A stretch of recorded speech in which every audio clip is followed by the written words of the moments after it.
All yours, Ashley. Awesome. So, hi everyone. My name is Ashley. I am, sorry, I'm about to cough. I use she, her pronouns, and I'm joining you from the lands of the Ngunnawal people. I am a white female with pale skin, and I'm wearing glasses and a striped t-shirt. And I will be helping you help facilitate this important discussion on inclusion in early childhood. Before we begin, I would like to acknowledge that even though we are meeting virtually, I am meeting from the lands of the Ngunnawal people. We would like to acknowledge the traditional custodians of the land on which we work, live, and play. We pay deep respects to elders past, present, and emerging, and acknowledge that sovereignty was never ceded, always was, always will be. That there is no justice without First Nation justice, and I would like to encourage everyone watching to pop in the chat what lands they're coming from. In today's webinar, we will discuss what school ready could mean for you, and we will provide tips on information and supports. After that, we will have a 5-minute break, and we will then come back together and answer some audience questions and have some final reflections. CYDA believes hearing directly from young people with disability about their experiences helps families, caregivers, and communities to have high expectations and aspirations for all children. We ask today that we are all respectful of one another and we are inclusive. Sometimes in talking about our experiences, we might get a question or cover a topic that is sensitive or includes tough stuff to hear. During this and other webinars, we use content notes. We will warn you what we are about to talk about. What we are about to talk about is for example, ableism or discrimination. People can choose to not hear the sensitive information. Later on, the storytellers, might not want to answer a particular question posed, and the CYDA team might step in. This isn't cancelling the question or shutting down the conversation. We want to make sure everyone's needs are met, yours and ours. Just a reminder that if you feel this webinar brought up some difficult or uncomfortable feelings, for you to please reach out for support. You can access help by heading to our website, cyda.org.au. We will put the names of the supports in the chat as well.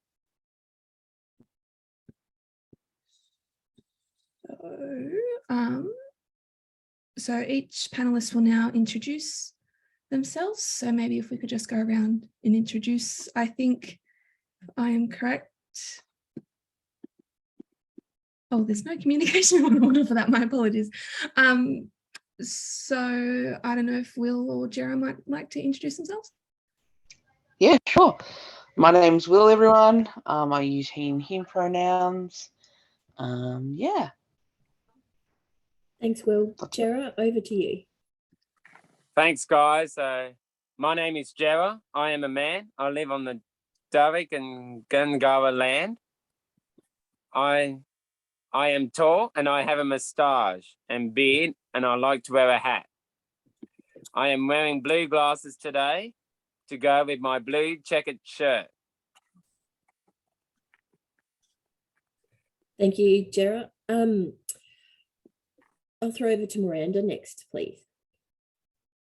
Miranda speaking. Hi, everyone. My name is Miranda and I work for CYDA. I'll be on the webinar today, but largely with my camera off, just helping with some of the technology. So just for your own awareness, the chat's engaged, so please feel free to engage with the content and with other participants in the session through the chat. But there's also a Q&A function as well. So later on in the session, there'll be some Q&A with the young people. So we please encourage you to ask questions, because I think it's a really great opportunity to hear about school experience from those who are going through it or have recently just finished. So yeah, oh, sorry, and I should also give a visual description. I've got dark brown hair that's tied back in a bun. I'm wearing brown glasses. I'm wearing a beige jumper with a black turtleneck t-shirt popping out the front. and my background wall behind me is white. So I will please pass to Daniel. Thank you. G'day folks, my name is Daniel. I'm the Youth Programs Manager at CYDA, and today I'll be our Safety and Wellbeing Officer.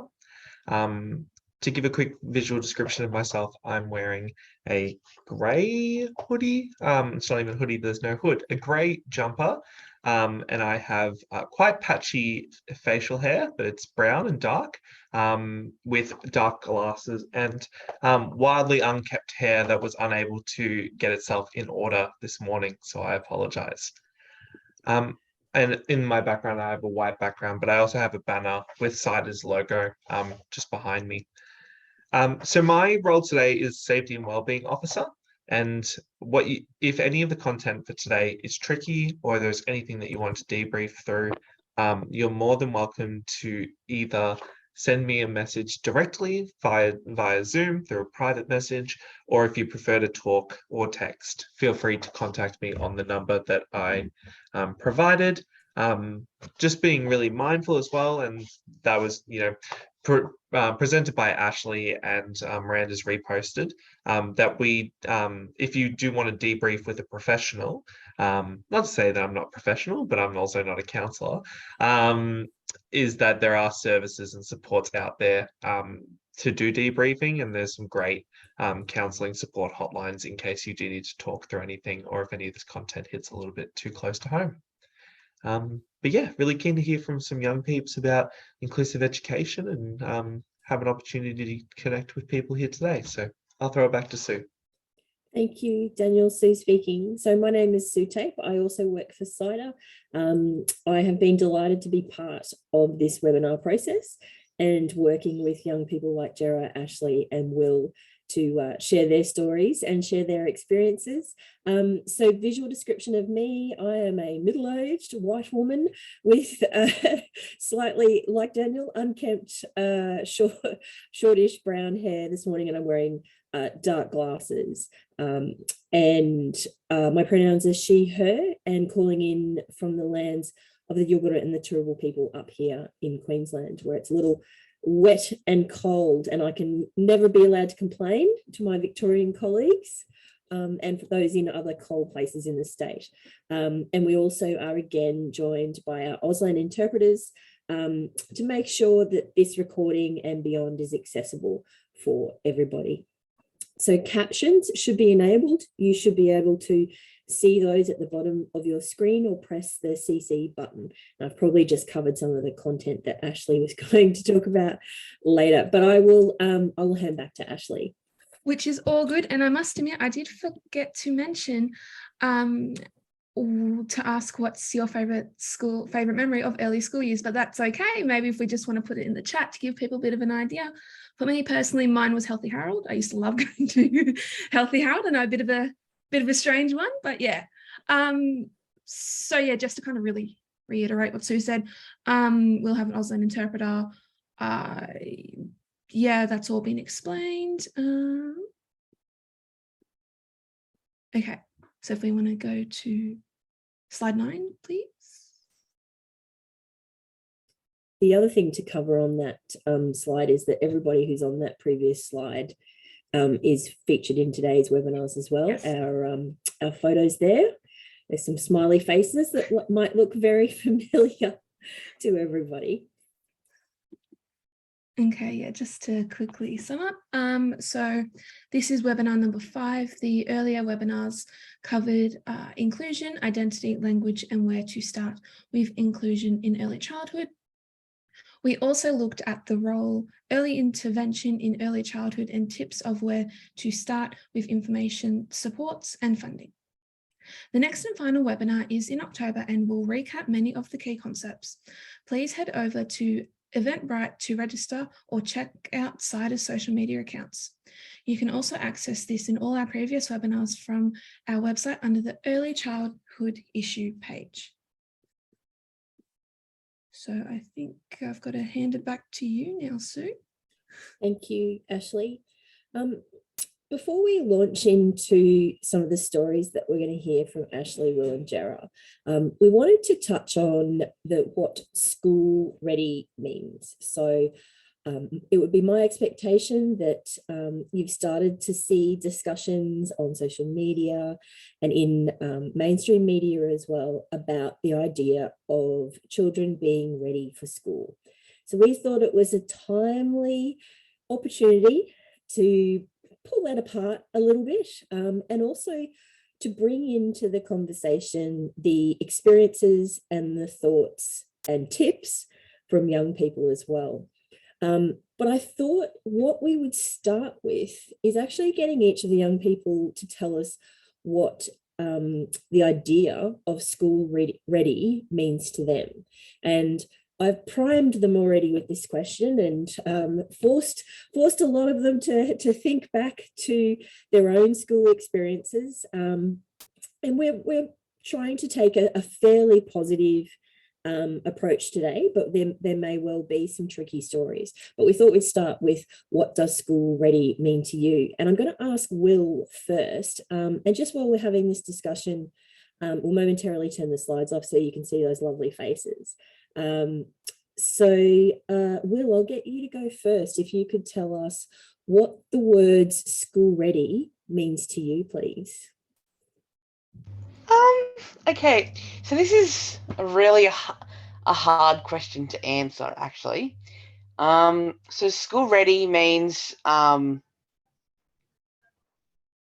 you're ready for school. Like, you've got everything prepared.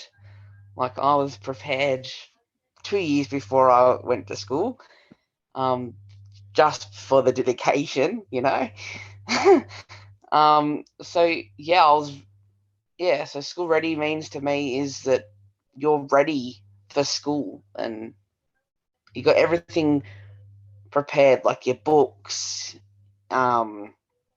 If you needed picture cards, which I did when I was younger, PECs, we call them. PECs stand for Picture Exchange Communication System. Yeah. Will, can I just ask you, when you're talking about the pictures, is that something that you would point to communicate with rather than using words? That's how I communicated back then, because I couldn't talk. So they can't shut me up. That's fantastic. Thank you, Will. Okay, I'm going to throw over to Jera next. Jera, I was wondering if you could share with us what does school ready mean to you, please? I don't remember much about starting school. Mum said she was ready for me to go to school.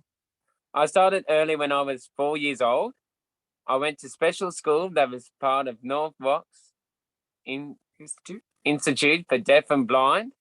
I needed a place that would help me use my eyes, that was flat to help me walk, that could help me with toileting, transport, and learn to communicate, and had therapy. You want to show a photo? I'll show you a photo. So that's the school, isn't it, Jera? Yeah, it is. It's the Ali Special School. You can see everyone your school photo if you like. Yeah. So that's you at 4, Jera? Mini Jera, yeah. Yeah, mini Jera. And you were saying you don't remember that time. No, I don't remember that time. Only mum remembers certain things about school. Only mum remembers it all. So yep. I don't, but my mum does. So it's all. Thank you. I appreciate that. Thanks, Jera. And Ashley, I'll throw over to you. What does school ready mean to you? Okay. Well, I guess to me, school ready from a disabled child's point of view is really, it's being ready for the classroom experience, really, in my opinion, and kind of no matter what that classroom environment may entail. So yeah, that's what I kind of think. That's great. Thank you very much. I'll get Miranda to put up the slide 11. So one of the things that we were wanting people to think about was a concept that school ready is about lots of elements. So there's a delightful equation on the screen here. So it starts with ready families, ready early childhood services, plus ready communities, plus ready schools equals ready children. So the idea is that you've got the families and communities supporting the child. There's a role for early childhood services. So Ashley was talking about from, a disabled child's perspective, that could be input from the therapists or the kindy or the early intervention people that are involved in that space. But then also talking about ready schools. So one of the things that we've done for this webinar, excuse me, sorry, hiccups, is prepared a worksheet that has this same equation mapped out as a prompter, as some thoughts or a place for you. So there's a worksheet and it would have been part of the email that you got to confirm, but it's also, Miranda's popped it into the chat for us as well. So it's a Word document, or there's a PDF version in there as well, where you can think about this same equation in the context of you and your situation. And it might be that we have people joining us today that are part of that ready community, or it might be families getting organised, or it might actually be people within early childhood services. Now, there's obviously lots of formal elements involved in being school ready, starting with the enrolment form. But there's also the other aspects around, I suppose, attitude towards school. Remembering back to my children that it was about excitement about going to school and interest in what that was going to look like. So we encourage people to think about all the different parts of the equation, and that it's not just about focusing on the child. And that's one of the things we really want to encourage. So part of that, if we're looking at ready families, might be about having the whole of the family think about what school will mean for changes in routine, changes in environment, those sorts of things. So I'll just get Miranda just to duck down to the next slide. So this is, and don't expect you to read it, this is what's in that worksheet that we've shared the link to in the chat. So we've got a whole host of helpful links, and we've tried to organize them into 4 different groupings. So there's stuff around planning the basics. So Will talked before about having, pens and pencils and bags and uniform and that sort of stuff. So there's some information about that. Then we've got the official information. Now, we've focused in on government schools, but there are links in there as well for Catholic and independent schools. We've also then, the third one, knowledge to help, is around the different areas that relate to students with disability or students with learning difficulties. So we've talked about the disability standards for education and other helpful links that will go in there as well. And then the final page that we've got there is across the different state and territories. We've got links to some groups. Some of those are about young people's groups. Some of those are about family groups, but things that can maybe give you some insight into starting school in your state and territory from the perspective of a student with disability or a young child with learning needs. So I'd really encourage you to have a look at that worksheet because it will give you obviously a load of links in one spot, but also an opportunity to use the document to think about some of your own planning and the people that you interact with. So yeah, and also in that worksheet is that equation as well, with a little bit of space where if you wanted to pop your own notes in around what those different things are. As we work through the next section where we're going to hear directly from young people about their experiences, their advice for families. There'll be different parts of that equation that we're going to discuss. So there'll be, if you can go back up one slide for me, Miranda. We're going to talk about what it means from a family and from a community and from a school, but also from a student's perspective as well. So before we jump into the stories, I just want you to have a look at slide 14. And these are some of the things that we'll be covering as we go through this section in the stories, is to think about some of the planning of the basics. So where will your child go to school? What do you need? How do you prepare? And how do you prepare the school as well? So I'm going to ask each person to talk to me about some of these things and their perspectives, and that will involve sharing their experiences. So the first one is, and we can jump off the slides now if you like, is I would like to ask Will, I suppose thinking back to your school experience, Will, good and not so great, what suggestions or tips do you have for the families of young children? What do you want them to think about when they're preparing for school? Okay. This is a hard one because I have to think, because I started school 14 years ago. So it's a couple of years ago. So it's I have to think about this. So okay. So first, seek the school. So talk to the school first. If you're not getting anywhere, then seek the Department of Education, your local district office. That they actually really helped me to get into school because the school wouldn't go anywhere because they were afraid of me destroying the NAT plan results, even though that I was only in kindergarten and wouldn't do the NAT plan until year 3. But the assistant principal at the time was tremendous and got me in. And so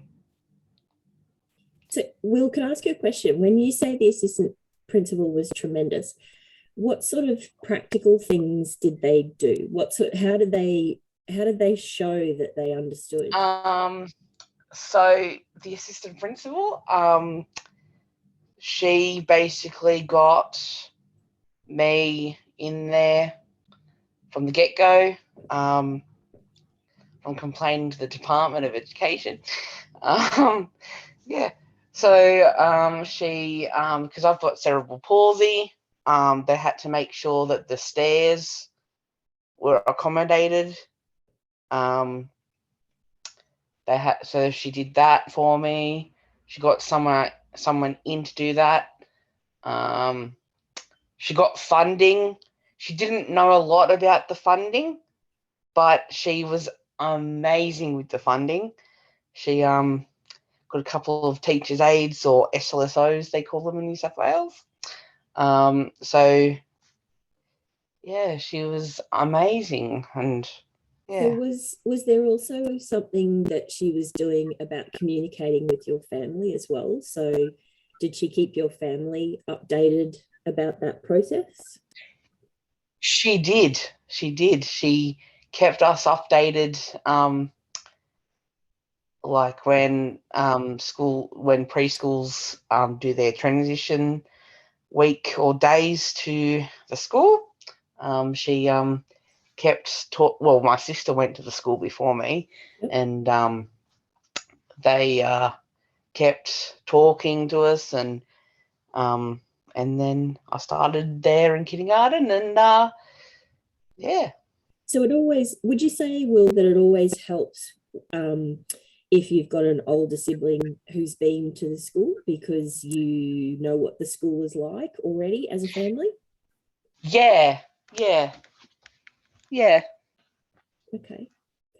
I might pass to Jera now, if that's okay. And Jera, Yeah, was- thank you, Susan. Just have a listen, man. Oh, what So- happened to Oh, sorry, my video was just dropping in That's and okay. out. No problem at all. So I was really keen to hear from you what tips you had for families and children starting school. Okay, we got a script here. Okay. So when I went to school, we didn't have uniforms, but I changed it and we just had to wear blue. I needed shoes with Velcro and pants with elastic. At high school, I was in a special unit at Xavier College. Want to show people a photo of yourself? So this is Turn around, turn around. this is me at high school wearing a nice blue uniform with a nice Snazzy. scarf and some nice glasses. Yep. So there's when I went to that. And then next part of my story is my mum and dad had to get permission to adjust my school uniform so I could put it on and off. The tie and shirt with buttons were too hard and my trousers had to be changed to have elastic. A little bit more. Let's see. There's a little bit more to the story here. Mum said to ask about secondhand uniforms so you could have spares at school and at home. Bag, it's good to ask the school about the type and size of bag. Mine was too big for me, but this is the teacher speaking to me, saying my first teacher was lovely and spoke to mum and dad a lot. We used the communication book every day from school to home. We got to visit school before I started. On the first day, mum and dad stayed for the day. It's good to find out the rules and routines first so you don't worry. I like having a visual timetable at school and home so I know what I'm doing and who will be with me. So we'll show you the visual timetable now. Do you want to take everyone over to the one? I'll take you guys to show you the visual timetable. Thank you. That'd be great. So this is the one that you use now, right, Jera? That's exactly right. So, but you've had something like this growing up to help you with what's going to happen each day? Yeah, that's right. Support workers will tell me what I'm doing each day, whether I'm working or not, or gigging or not as well. So it's exciting. So you've got the faces of the people there that are involved in all the activities, yeah? Yeah, I've got the faces of people in the community as well. So Pictures of the activities. and pictures of the activities I'm going to do each week. So yeah, that just gives you a heads up on Yep. that. So then you know what to expect and what's happening each day, right? Yes, absolutely. See, absolutely. And how does having that make you feel? How do you feel? Like, do you feel more comfortable when you know what's coming up? Yeah. It helps me feel more comfortable. Like when should I do these, or when should I think about it first, Yep. or something like that. Yep. Is a good tip for families, mums and dads to remember. It organizes your day for you. It just organizes my day for me, and then I can just go with the flow. Yep. It also means, doesn't it, that the people in your life know what happened the day before or what's coming up in the week. So Or how other people successful it was, maybe. Yeah. Is yeah. that a context? Yeah, no, that's good. That's good. Okay. We'll come back to you with some more questions, Jared, but I'm just going to ask Ashley now. Okay, no worries. For her thoughts around tips for families and children starting school. And I'm going to throw a curly one in too, Ashley. Jared talked about communication books. So if we get a chance, it'd be great to hear from your perspective about communication books as well. So you can start wherever you like. Now that I've thrown a curly. So just to give a bit of a context to my situation starting school, because it's a bit of a peculiar one. My primary schooling was in New South Wales public schools, more specifically Sydney. I actually started a week after all the other kindergarteners had started. And this was due to a couple of things. One, we were moving back from Coffs Harbour. And the second one being, if anyone is aware, I don't know if this is still the same, this was in 2005, the age cutoff for New South Wales public schools was back then, July 2000. I'm born in March 2000. So there was some toing and throwing with my parents and the school, whether if I would be right to start. Then it was the majority of kids who were born in 1999, with some 2000 kids, or if I should wait another year. So just to give, because my situation's a little bit odd in that sense.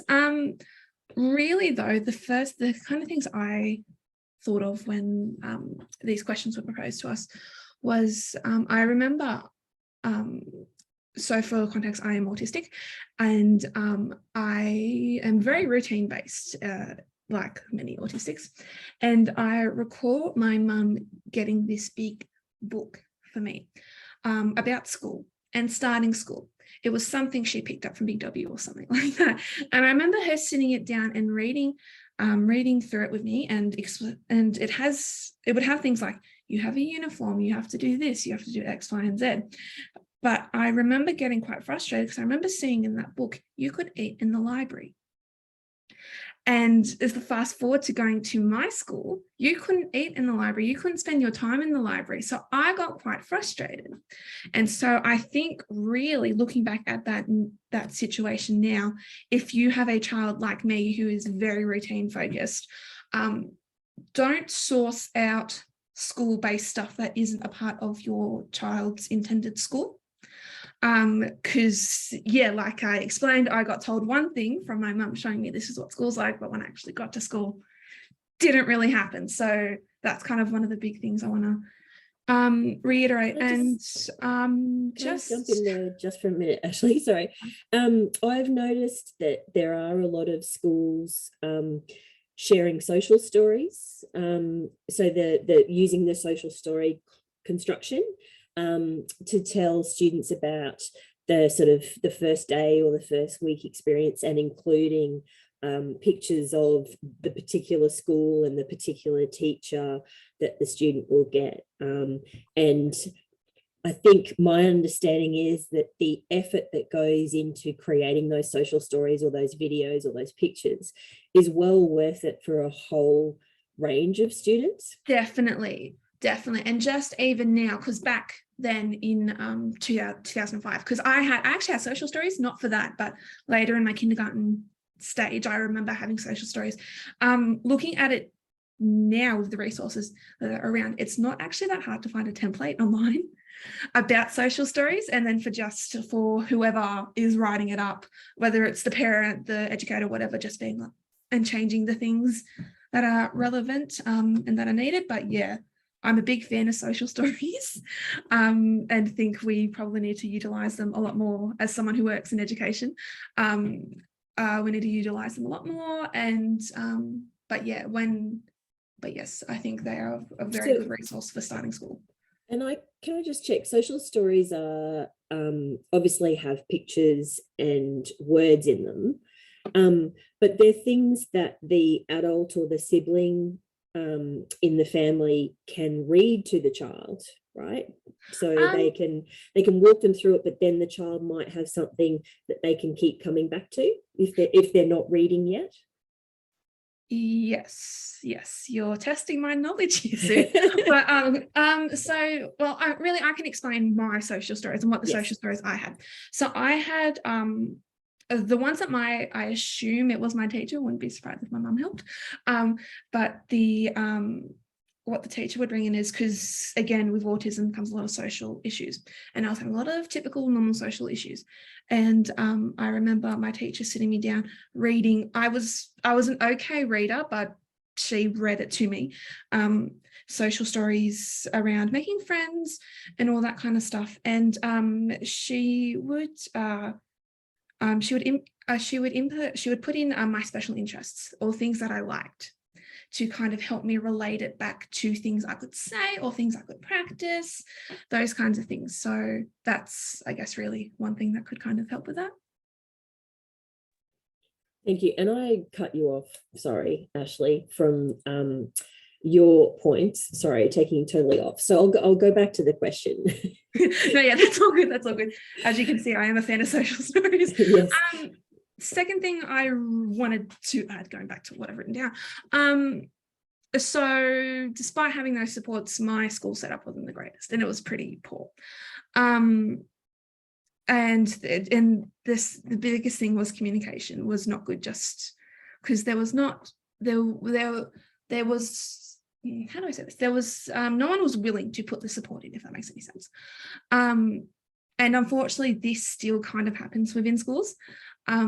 One thing I do wish my parents had the ability to do back in 2005, I had the ability to harness social media groups and networks in a positive way, to reach out to people in our local community to see what the school is like, and just any tips and ideas to get an idea if this school was right for me. Respectfully, of course, I do want to emphasize doing it respectfully. So that's really one thing I wish we had the capability back then to do. Sorry, I was talking to myself then. Actually, that's probably a really good link into the next sort of area that we had grouped together, and that was about information. So I asked Will, Jera and Ashley to think about what information do they wish that their family had access to when they were starting school, and what types of information would have been really helpful. So I'll start with Will. But I think the thing to acknowledge, and when we were preparing for this webinar, Will, Ashley, and two of the young people who are helping out on tonight's webinar were really keen for us to emphasize that it really helps to know what the policies and processes are in place at the school that you're heading to.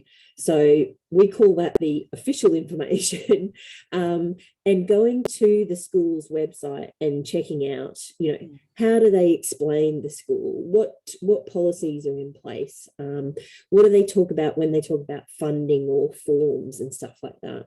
So that was one of the things that everyone wanted to make sure we covered. So I'll jump to Will now. Really keen to hear about what information you think is really important for people to have. Oh, that's a tough one, because there's so many things that parents need to know about the school that they're sending their child to. Like, I guess their funding, if they've got funding or not. How's that funding going to be used? Who their teacher is a big one.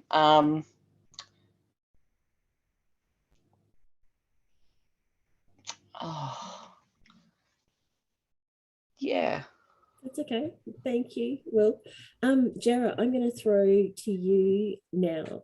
And I know that you've had a good discussion about this as well, but what information do you think it's good to know on the first day or the first term at school? Well, it's good to know what's going to happen, like what things you are learning, who's in your class, how to communicate with your teacher, how the school will let you know how you're going, any changes that are happening, special outings or visitors, teachers away swimming. Dates to plan ahead might be a struggle, like parent-teacher interviews, celebrations. It's good to know what school expects of parents and students.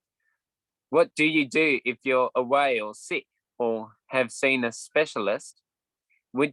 What do you do if you are having a party and want to invite friends? The school made me a book for me to know the people in my class.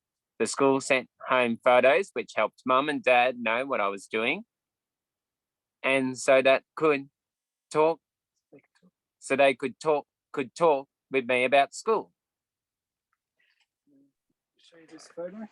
Yeah, and I'll show you this photo of a friend of mine that I know from school called Nikki. Yeah, and she's in the photo with all your friends.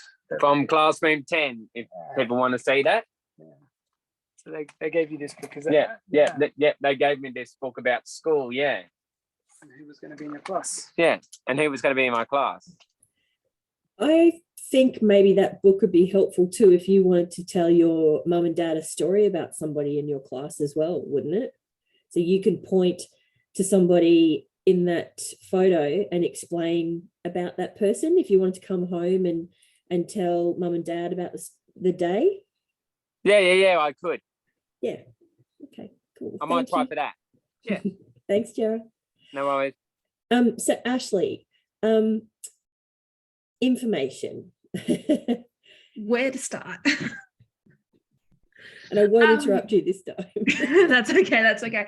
I guess really the two big things I wish my parents were aware of, this is probably more, I guess one's really more within the school setting and one's kind of getting ready to get into school.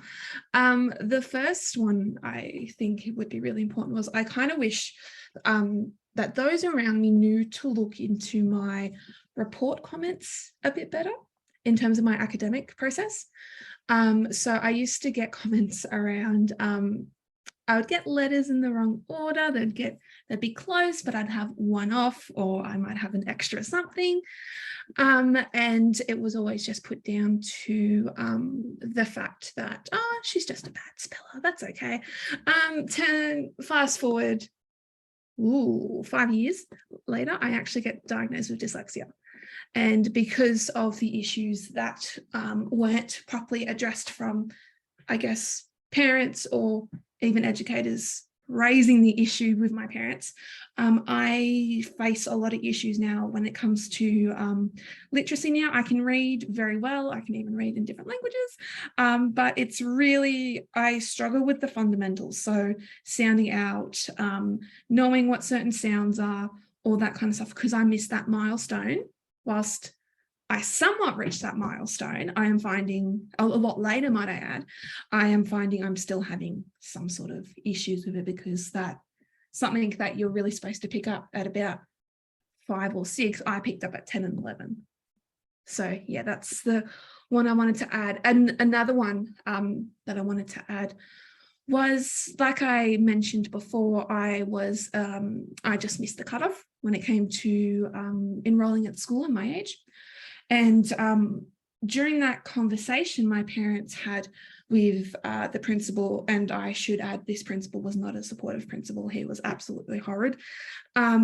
He convinced my parents, because my parents didn't know any better, I must admit, that yep, I would be okay to go, it doesn't matter that I'm a bit younger, it should be all good to go, no issues, yep, she'll be all good. I ended up having to repeat year 6 due to starting kindy so early.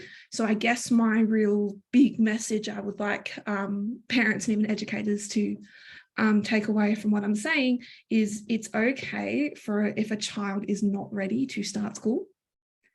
It's completely fine, I think, really. And I understand in education there is a push from trying to not let children repeat now.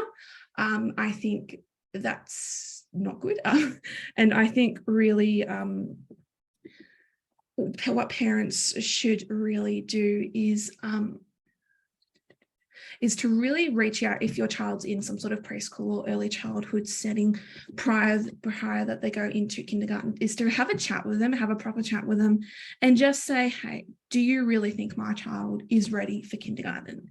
And if not, what are our options? And I just want to add on that, if you're like me in ACT schools, for those who don't know, I think every public primary school rather, has an attached preschool to it.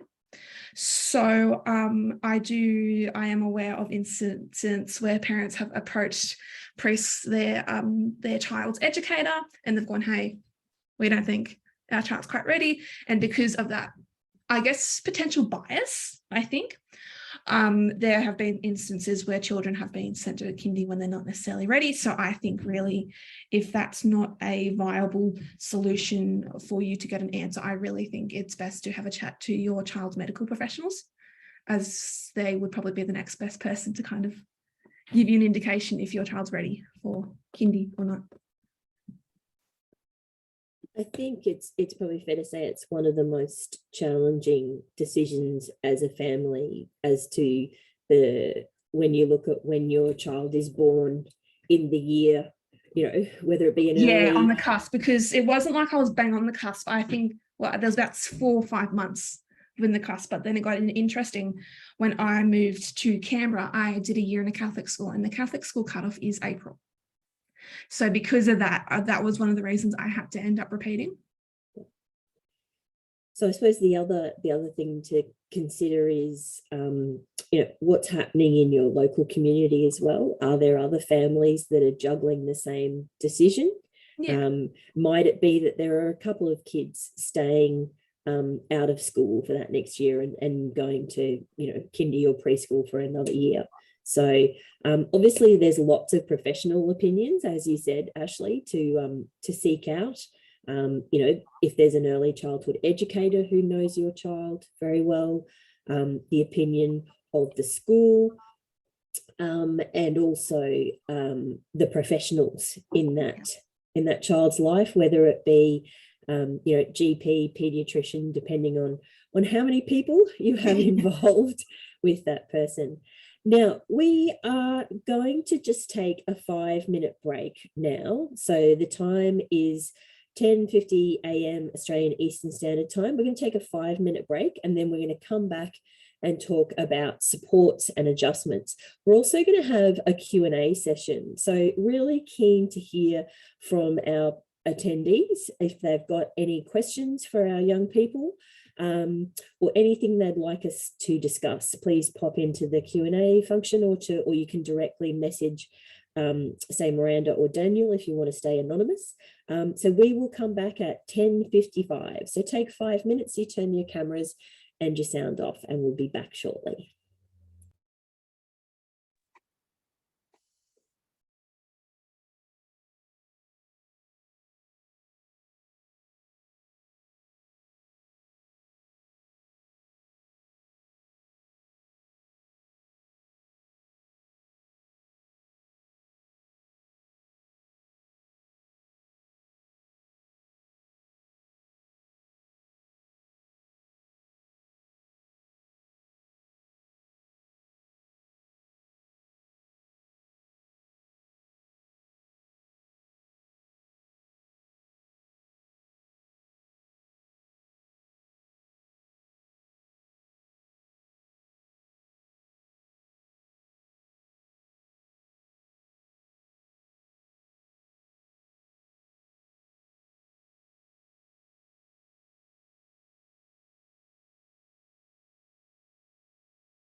I'm going to move on to talk about supports now and hear from Will, Jarrah and Ashley about the sorts of supports and adjustments that they had in place to help them to be successful. And I know we've touched on some of those already, but keen to hear from you, Will, about the sorts of supports and adjustments that were in place that helped you be successful at school, please.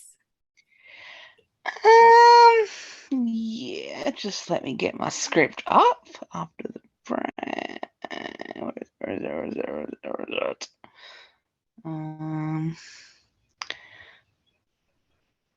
There we are.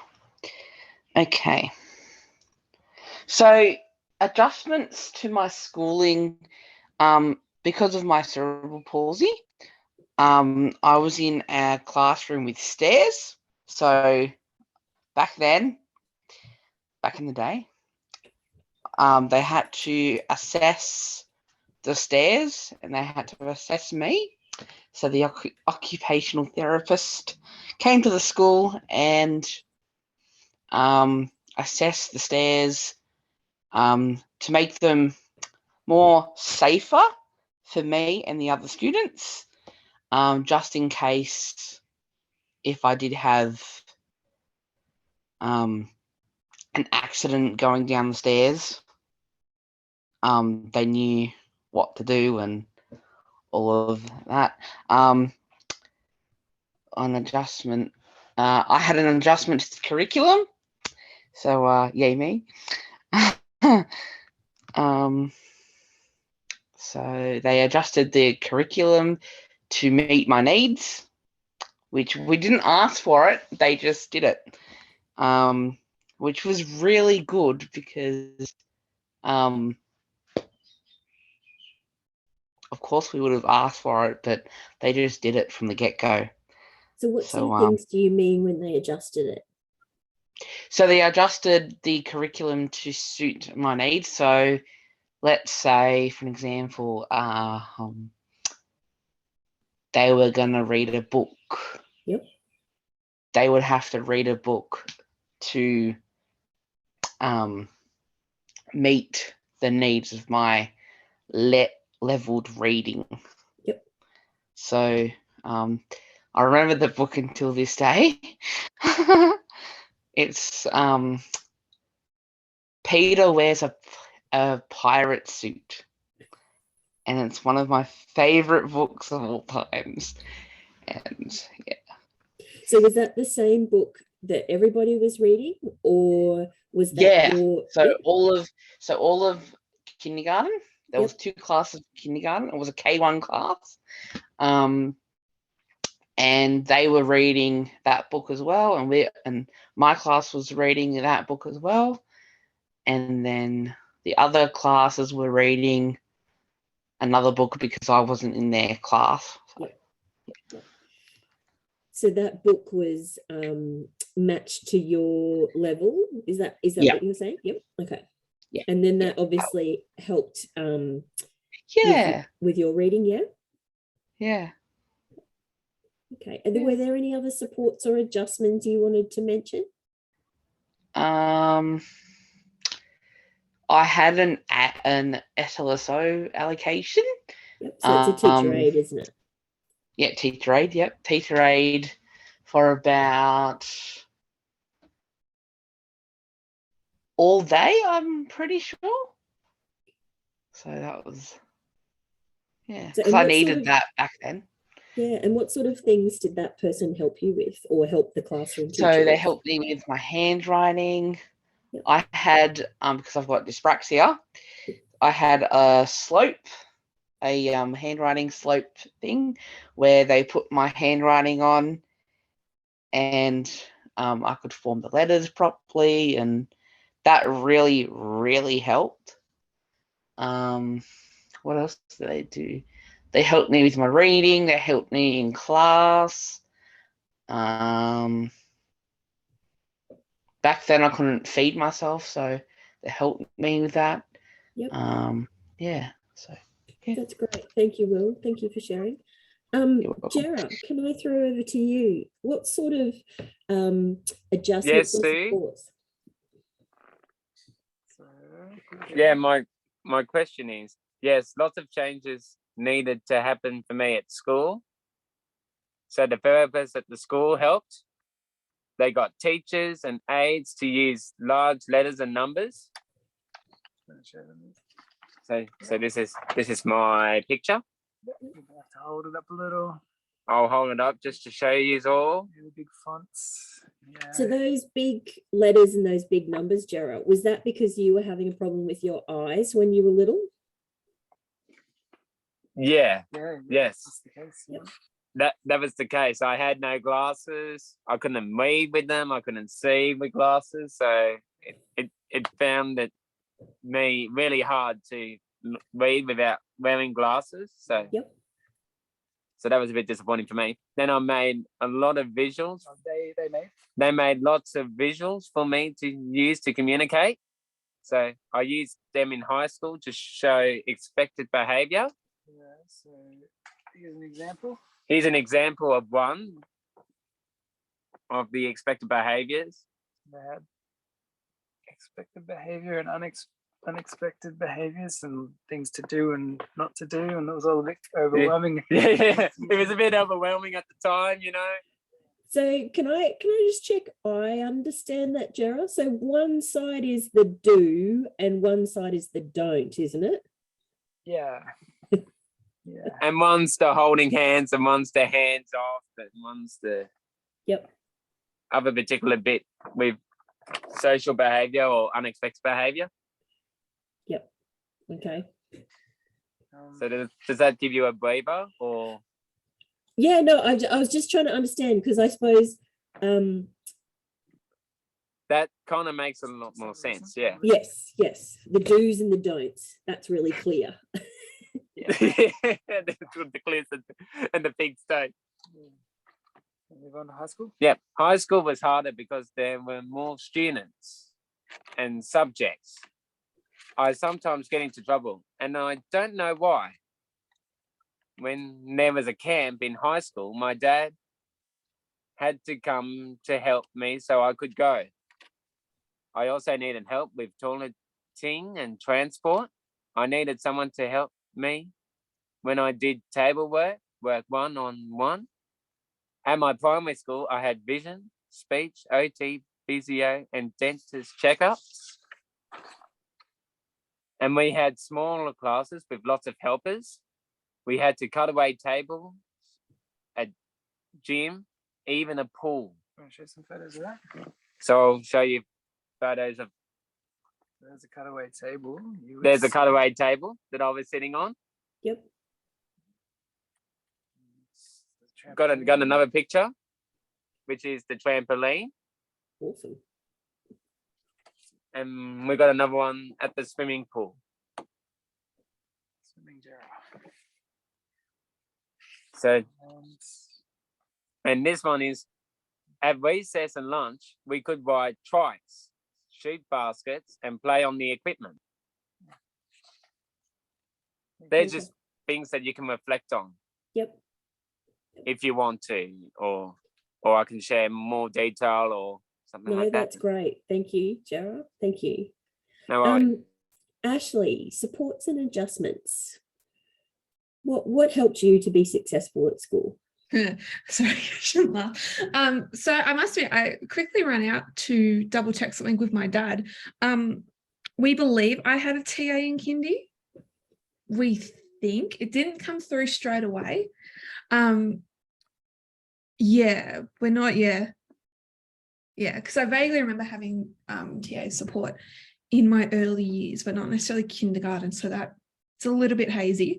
But a lot of the time when I did have TA work, a TA with me, a teacher's aide, I would have a lot of one-on-one support and a lot of one-on-one work. Now, I know the idea is to try and step away from one-on-one work for some very valid reasons. However, there are also some very other valid reasons as to why the one-on-one work may be taking place.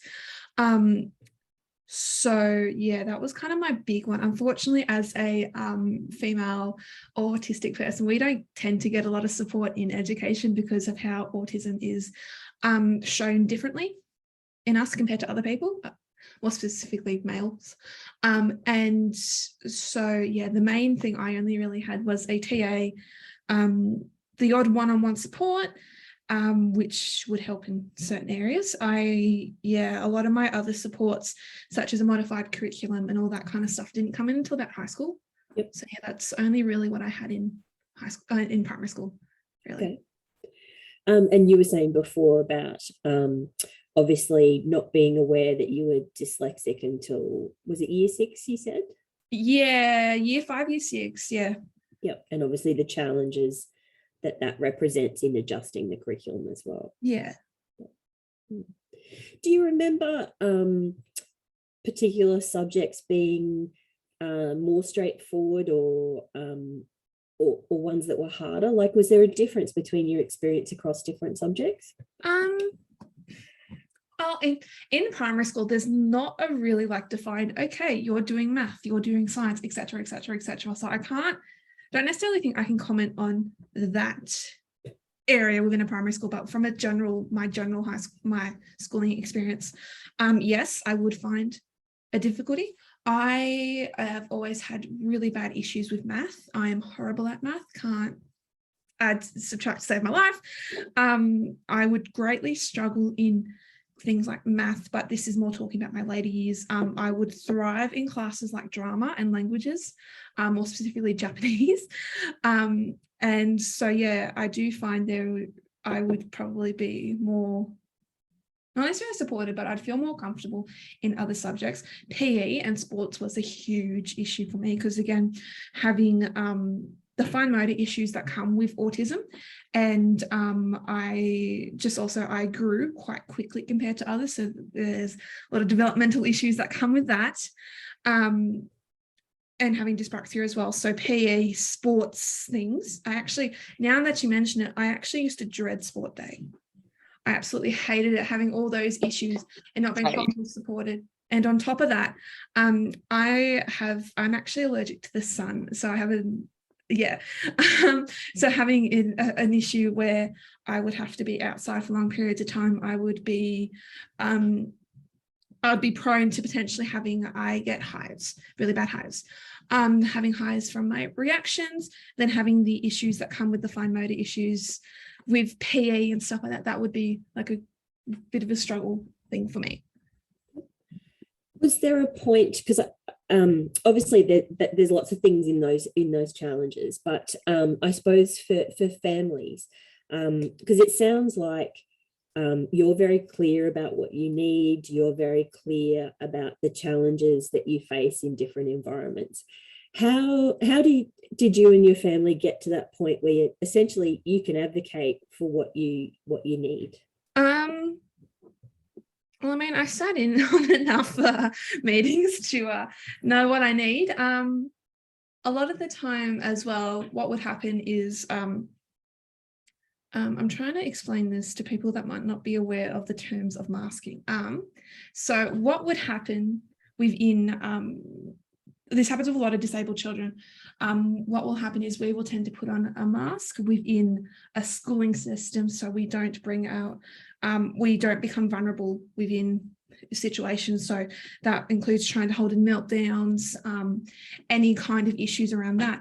And then the theory is, once we get into our safe space, that usually ideally being home, we let the mask off and we have the meltdown, we have the breakdown or whatever. So just to try and give a bit of context for that, that was me throughout my whole schooling period. And that was one of the many reasons why I struggled to get support, because I never saw it. And so because of that, what would end up happening is I would have the meltdown usually with my mum, because my mum would usually pick me up. And then we would discuss what had happened and would debrief and would talk about it. And then we would then kind of go, right, okay, because you need this, this, this, and this, don't you, Ashley? And then I'd go, well, maybe this as well, or also this. So she'd go, okay, let me send an email to your teacher. So then she does up the email, and then that bit is done. But I still had that input in what I needed. So I guess that really kind of helped me with that. Because I suppose that's one thing that families will experience, particularly in the first couple of weeks of starting school, is where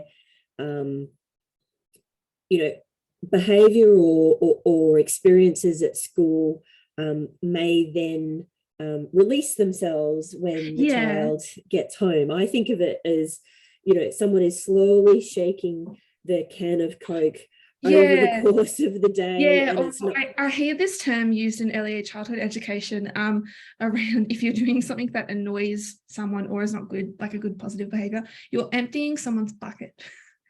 So really, it's really like, take, for example, the student is the bucket. We have all this water, all these things that might be affecting us. The classroom's too noisy.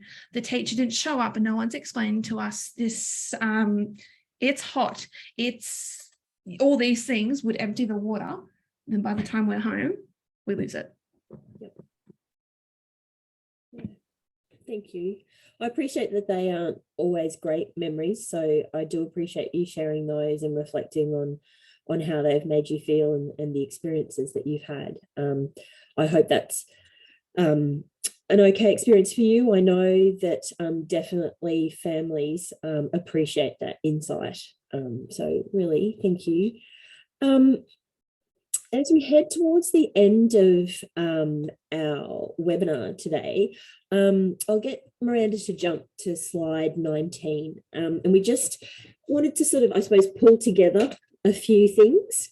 So this is looking at really what we're hoping that everyone can have a positive start to school. So there's a lot of text on here, so apologies for that, but there's a link down the bottom. So this is actually from a piece of work that was done a while ago now, and it looks at what are the outcomes that we want when we get a positive start to school.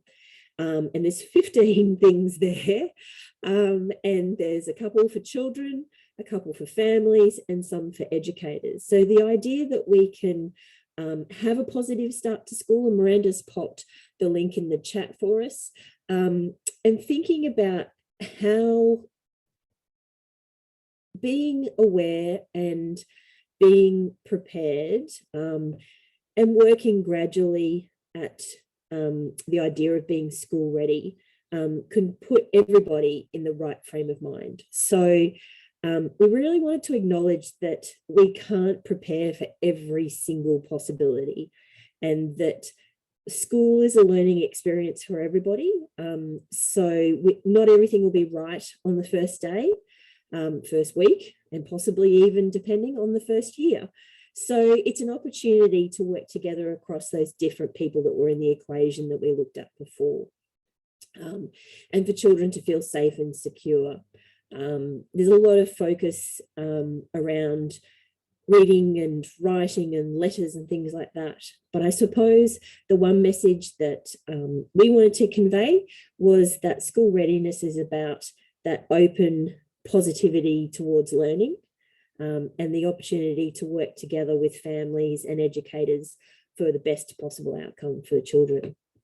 So I'd encourage you to have a look at that document. It's housed on the Victorian Education website, but is equally applicable to any state or territory, and it has some great framing around what children, families and educators could look for when they're talking about being school ready. So in heading towards the end of today, we wanted to check in as to whether any of our audience had any questions, questions for the young people or questions for the CYDA team. Happy to take those if you want to pop them in the chat or use the Q&A function. So that link doesn't work. Okay, let me check.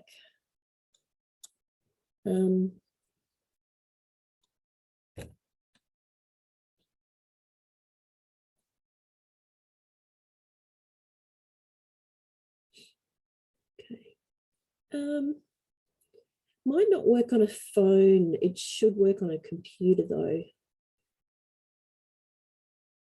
Thanks. We'll have a look. Now, if there are any questions from the audience, if not, I will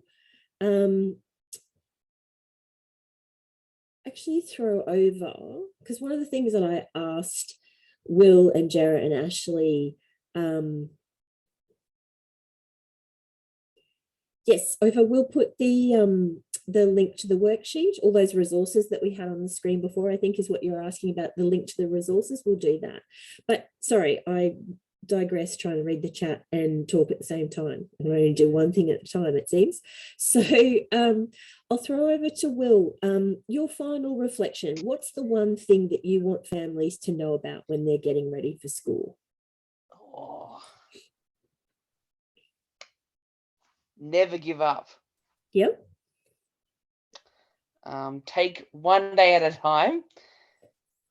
Don't rush into it, because I know certainly I did. And meet the teacher and the teacher's aide beforehand, because that really does help. Yeah. So you could do that at orientation days or open days. Yep. Okay, fantastic. Thank you, Will. Jera, what's your final reflection? What's the one thing you would like families to know? I want families to know it's good to find a school where teachers and students are friendly.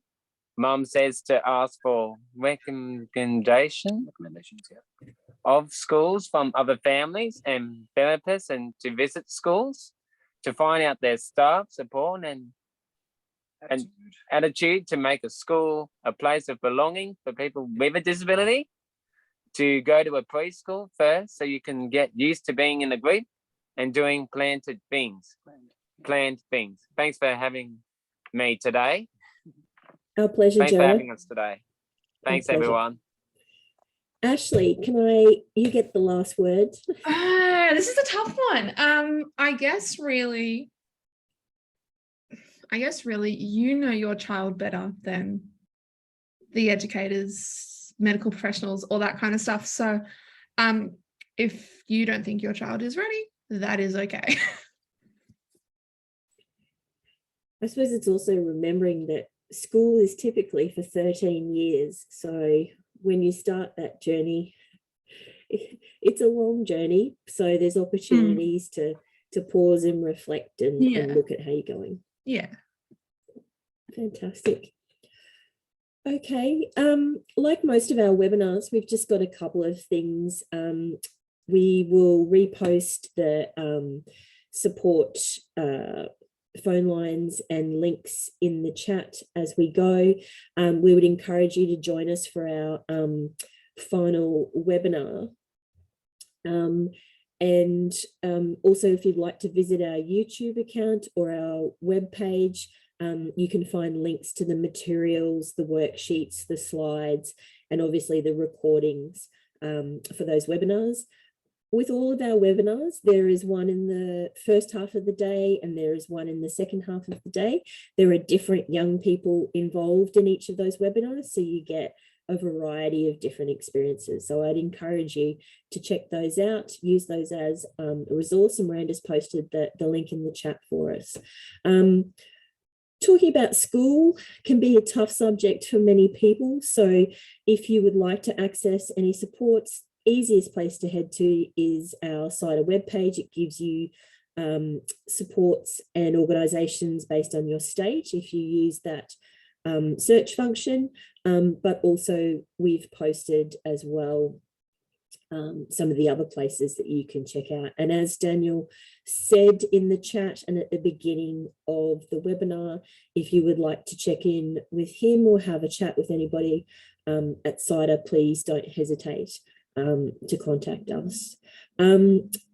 Finally, it is important for me to say thank you very much to Will, Jera, and Ashley for being part of the session today and sharing your experience.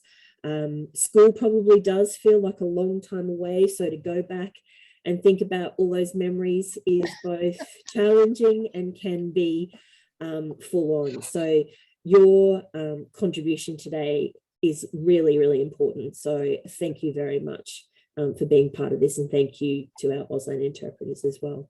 So please stay safe, connect in with those that love you, and take care of yourselves, and we will see you all soon. Thank you for joining us.